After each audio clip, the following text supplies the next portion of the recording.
le prince Albert de Monaco met en garde contre les sanctions de guerre économique et financière totale contre les oligarques russes.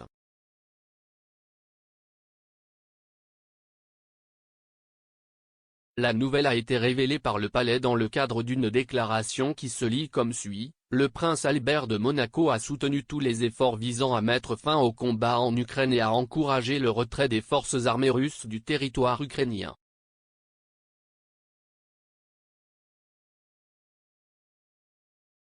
La principauté a adopté et mis en œuvre, sans délai, des procédures de gel des fonds et des sanctions économiques identiques à celles prises par la plupart des États européens.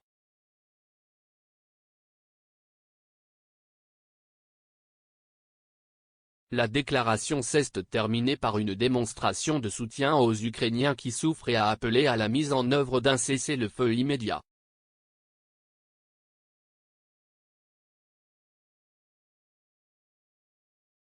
Ces sanctions s'inscrivent dans le cadre d'un nouveau coup porté aux oligarques et autres super-élites russes qui préfèrent accoster sur les côtes monégasques en raison de sa réputation de paradis fiscal.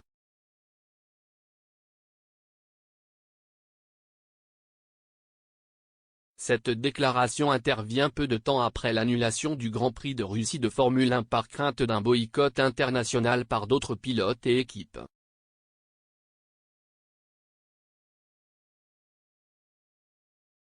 Bien que le palais n'ait pas annoncé publiquement les noms sur sa liste de résultats, la ministre britannique des Affaires étrangères Liz Truss a révélé que la liste avait été établie pour cibler les jets privés des oligarques et a ajouté que nous ciblerons leurs propriétés, je ciblerai d'autres possessions qui l'ont et il n'y aura nulle part où se cacher.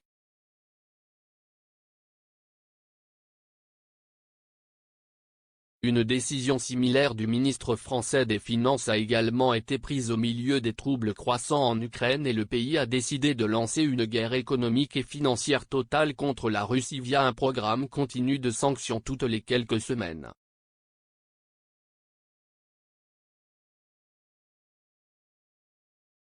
Dans le cadre de ce plan, la France vise à saisir les yachts des oligarques au lieu de simplement les geler, une décision contrairement aux autres pays du monde occidental.